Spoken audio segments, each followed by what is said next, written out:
નમસ્કાર મિત્રો, કેમ છો?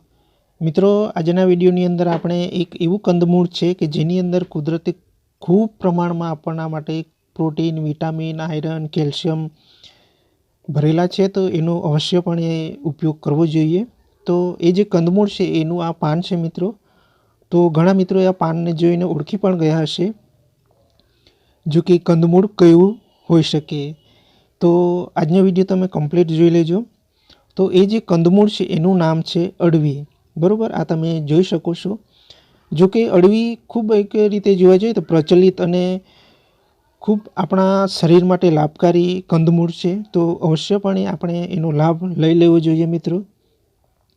જો ફક્ત એનો કંદમૂળનો જ ઉપયોગ થતો નથી, એના પાનનો પણ ઉપયોગ થાય છે. તો આ વિડીયો તમે અંત સુધી જોઈ લેજો, જેથી કરીને આપણે પાનનો કઈ રીતનો ઉપયોગ કરી શકીએ એના વિશે પણ તમને માહિતી મળી શકશે.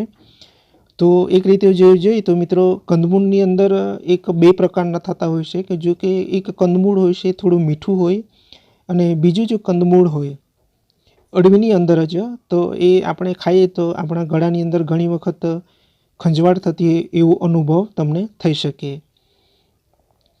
તો હવે શરૂઆત કરીએ કે આ અળવીની અંદર કેટલા પ્રમાણમાં આપણને એ કેટલું લાભકારી છે એના વિશે. તો સૌથી પહેલાં આ અળવીની અંદર મિત્રો વિટામિન એ, વિટામિન બી અને વિટામિન સી, બરાબર, આ 3 વિટામિન એની અંદર છે. તો એ ત્રણેય વિટામિન જો આપણા શરીરની અંદર આપણે મળી જાય તો કેટલું લાભકારી બની શકે.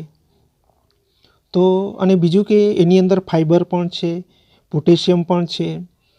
જો કે ફાઇબર હોવાથી આપણા શરીરની જે રોગ પ્રતિકારક શક્તિ છે મિત્રો, જો નબળી હોય તો એને વધારો કરવામાં ખૂબ ફાયદો થાય છે. જો કે શિયાળા ઋતુની અંદર આપણે આપણા શરીરને થોડુંક એમ મજબૂત બનાવવું ખૂબ જરૂરી પણ છે.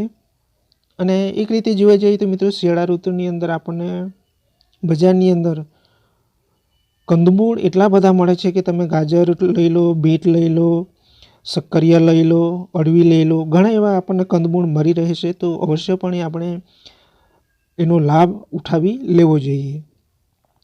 તો બીજું કે આ અળવી છે મિત્રો, જે લોકોને આંખોની જે તકલીફ હોય, ઘણી એવી નાની મોટી બીમારીઓ જો હોય તેવા સંજોગોની અંદર પણ તમે અળવીનો ઉપયોગ કરો એટલે તમને એની અંદર પણ રાહત મળશે.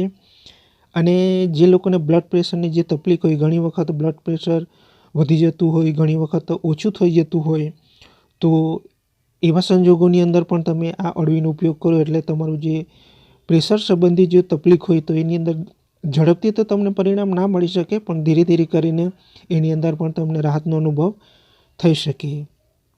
તો અળવી એક ખૂબ ફાયદાકારક છે મિત્રો આપણા શરીર માટે. તો અવશ્યપણે એનો આપણે ઉપયોગ કરવો જોઈએ.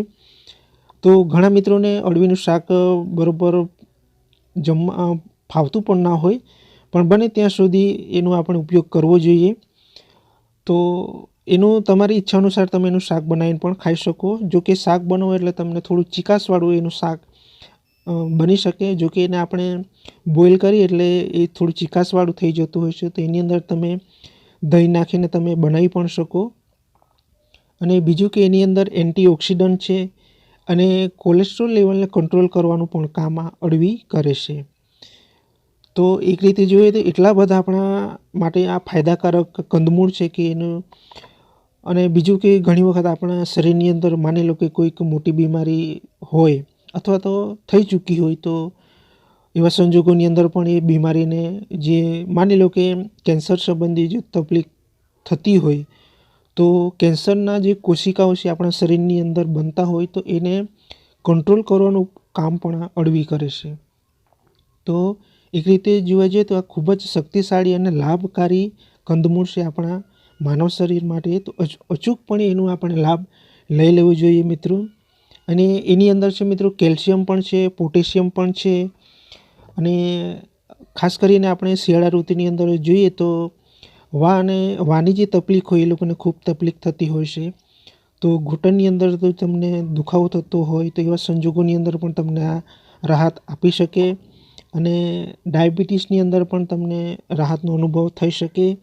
અને આપણા શરીરની અંદર જો હિમોગ્લોબિનની ઉણપ હોય તો એની અંદર પણ આપણને ખૂબ રાહતનો અનુભવ થઈ શકે. એને હિમોગ્લોબિનમાં વધારો પણ કરી શકે છે। તો એક રીતે જોવા જઈએ તો આ અળવી એક સામાન્ય અને એની ઓળખ કરવામાં ખૂબ કોઈ આપણને મૂંઝવણ નથી, પણ ઘણા વ્યક્તિઓ એનો ઉપયોગ કરતા નથી। તો અવશ્યપણે મિત્રો એનો ઉપયોગ કરજો।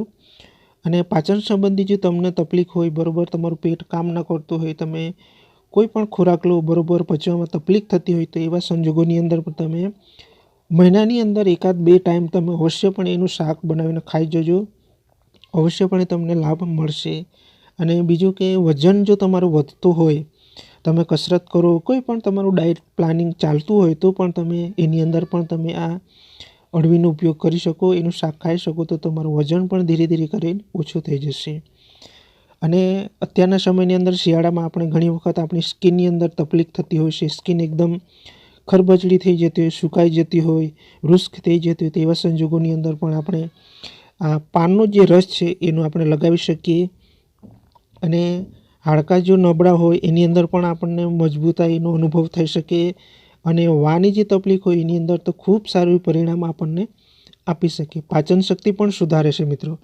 અને ખાસ કરીને એનું મુખ્ય એક ગુણધર્મ છે કે આપણા શરીરની અંદર જો પિત્તની જે પ્રકૃતિ જો વધી જતી હોય, પિત્ત પ્રકૃતિ જો વધી જતી હોય, તો એને પિત્ત પ્રકૃતિને શમન કરવાનું, એટલે કે એનું કંટ્રોલ કરવાનું કામ આ અળવી કરે છે।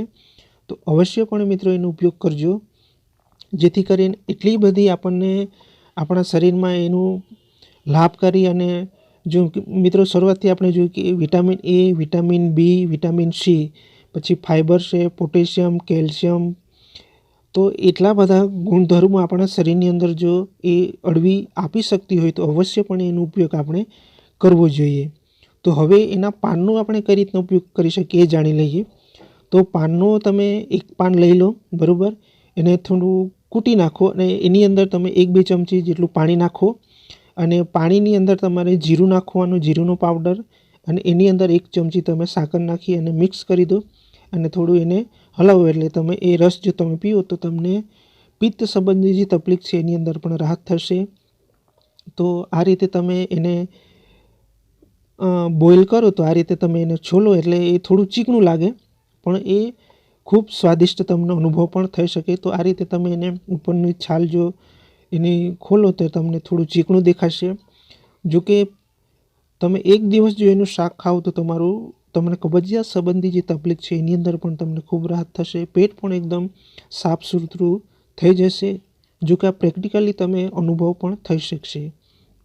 અથવા તો તમે ઈચ્છા અનુસાર તમે એનું શાક બનાવીને પણ ખાઈ શકો। તો આ રીતે એની અંદર ખૂબ ચીકાશ હોય છે મિત્રો। તો ઘણા વ્યક્તિઓને આ ચીકાશવાળું શાક જોઈને ખાવાની ઈચ્છા ના થતી હોય, પણ બને ત્યાં સુધી એકાદ મહિનાની અંદર 1-2 વખત જરૂર તમે એનું શાકનો ઉપયોગ કરજો, જેથી કરીને એટલા બધા પ્રમાણમાં આપણને પ્રોટીન, વિટામિન જે ગુણધર્મ છે એની અંદર એ આપણા શરીરની અંદર મળી રહે। તો અચૂકપણે એનો આપણે લાભ લઈ લેવો જોઈએ મિત્રો। અને ખાસ કરીને બજારની અંદર તમે જાઓ તો ઘણી વખત એની અંદર 2 પ્રકારના હોય છે, જો કે એનો આકાર ઘણી વખત મેચ થતો હોય છે। તો એક હોય છે કે જે આપણે ખાઈએ તો આપણા ગળાની અંદર થોડી ખંજવાળ થતી હોય એવો અનુભવ પણ થઈ શકે, એનું પણ ખાસ થોડું ધ્યાન રાખજો। તો આ રીતે તમે એને બાફી અને તમે ખાઈ શકો, બરાબર। એની અંદર તમારે કોઈ મીઠું મરચું નાખવાની જરૂર નથી, એમ જ 1-2 તમે એનું કંદમૂળ તમે ખાઈ શકો। જે રીતના આપણે શક્કરિયા શેકીને ખાઈએ એ રીતના તમે એને પણ તમે ઉપયોગ કરી શકો। તો અચૂકપણે તમને ખૂબ રાહતનો અનુભવ થશે, પેટ પણ તમારું સાફ થઈ જશે। તો આ વિડીયોની અંદર એ જ હતું કે અળવી આપણા શરીર માટે, આપણા માનવ શરીર માટે કેટલી લાભકારી છે, કયા એની અંદર ગુણધર્મ છે, તો અવશ્યપણે આપણે એનો લાભ લઈ લેવો જોઈએ મિત્રો। તો મિત્રો એક રીતે જોવા જઈએ તો કુદરતી તરફથી આપણને આ ભેટ છે, અને શિયાળા ઋતુની અંદર ઘણા એવા કંદમૂળ આપણને બજારની અંદર મળે છે, તો અવશ્યપણે એનો લાભ આપણે લઈ લેવો જોઈએ, જેથી કરીને આપણા શરીરની અંદર જે કંઈ ઉણપ થતી હોય, જે કંઈ ઘટ હોય એ આપણને મળી રહે અને આપણું શરીર થોડું સ્વસ્થ અને મજબૂત આપણે બનાવી શકીએ। તો મળીએ બીજા વિડીયોની અંદર, ત્યાં સુધી મારા તમામ દર્શક મિત્રોને જય શ્રી કૃષ્ણ,